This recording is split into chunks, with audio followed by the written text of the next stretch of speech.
the first question really is, how do you make a salesperson as effective as possible when they come into your business? What are the ducks to get in the row to enable them to do everything they need to do effectively?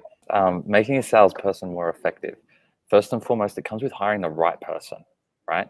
Some people are motivated by all sorts of different things, right? And so understanding the individual's motivation for going into the role and how it fits into their career, and like, is this because, you know, this is a stepping stone to another path of their career? Like, where are they going? Like, get to understand the human on a human level, as well as the skill set, right? So you want to kind of go through a process of that. And this is the big thing that I see so often, right? You hear someone who's exciting, full of energy, you know, and they're extroverted, and you assume they're going to be a good salesperson, right? The reality is, particularly in B2B, the best salespeople are the ones who ask the best questions, not the ones who talk the most, right? I use a personality profiling tool to assess reps as I'm looking to hire them, and we, you know, did this in your business, Bernard. And it gives you an insight, you know, are they introverted? Are they extroverted? Because you can be an introvert and be a great salesperson. It's not as common, but it's a different style to selling, right? Introverts are naturally a little bit more analytical, right? So if you supply them with data and information and structure, chances are they're going to sell more effectively, right? But if you try and stick them on stages and get them to be charismatic and you know, woo audiences, it's like, okay, it's possible, but it's going to cost them a lot more energy, a lot more time and heartache than someone that's natural for it, right? So I guess the first thing is understand the human, you know, what's natural for them, where they're wanting to go, what their motivation behind the role is. When you get all of that and you actually connect with them on that level, you get so much information, you know, as to how you can set them up successfully. The next piece is you really want to understand where a salesperson's at on their growth journey and how that fits into the business, right? So I have a little bit of a rule where I don't suggest people spending more than $100,000 a year on base salary for a salesperson if they don't really get this concept, which is around problem solving versus product selling.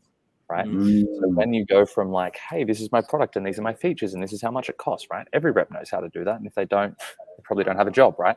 The good salespeople, and the reason that it's worth paying them a salary that's, you know, greater than 100 grand a year is because they've got through this point. Now, it's not just a cognitive thing you have, you know, one conversation with. I remember when one of my great sales mentors was coaching me through this. He told me this concept of really solving business problems and understanding the problem and almost detaching from the product that I'm trying to sell, right? If I understand the problem, then I can kind of work out, hey, is this something that I should kind of direct towards being a sale, or is it actually not a fit? Like, if it's not a fit, get out of there. Stop wasting your time.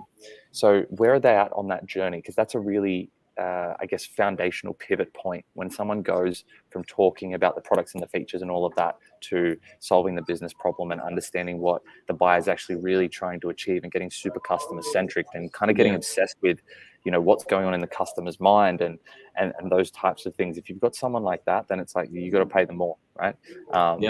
Because they just are worth more. So that's a really simplistic lens of like, where are they on their personal sales growth journey? The other thing, and again, this is a question that I learned from that same mentor that I mentioned. His name is John Dean, if anybody sort of wants to look him up. Very, very great sales leader out there. When you're in an interview, I love to ask salespeople, which of these three areas are you best at and in what order? Are you a great opener? Are you great at navigating deals? Or are you great at closing deals? Because the reality is most salespeople can be great at one, maybe two, but salespeople aren't great, exceptional at all three, right? So depending on where you stick them in that process, you know, I remember in one of the previous businesses I was in, we hired someone. He was a fantastic opener. The guy could cold call and pick up leads way better than I could, right? But man, oh man, he could not close a deal to save his life, right? And it's like if we had clarity around, well, we did have a level of clarity around it in that situation. But if you're strategically setting that up, it's like, really, instead of letting him do his whole deal process, you should have had him doing the outbound and then me navigating closing the deals, because they're my two like great strengths.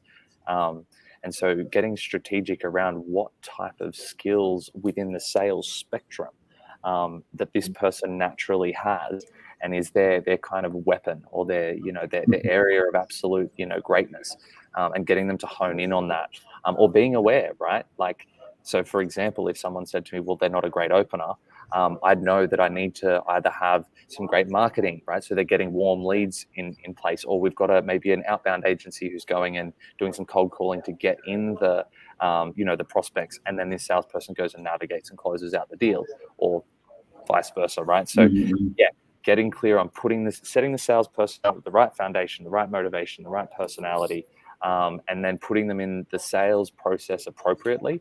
That's the two big pieces. And the third is setting up not just the sales process, but using a sales methodology, right? So when I say sales methodology, sometimes founders who haven't got the background in sales just think they mean the stages in the deal pipeline, right? You got your deal pipeline, your first call, and then your demo, and then your contract negotiation, and then that's a sales process. Sales methodology is a repeatable, consistent way that you can almost navigate deals. It's a set of questions that allow you to explore how likely a deal is to get closed. So rather than being like, oh, they got really excited, we're going to make business out of this, let's forecast it for the month, the quarter, the year. It actually gives you a bit of a systematic way of making sure you've asked the tough questions, and you're not getting salesperson excitement hype and missing out. This piece alone, getting the right sales methodology implemented and kept accountable within a sales team, or even as a founder, like I've showed founders this, and actually seen them as much as triple their revenues within 6 months just by using a sales methodology and some implementation and accountability coaching around that.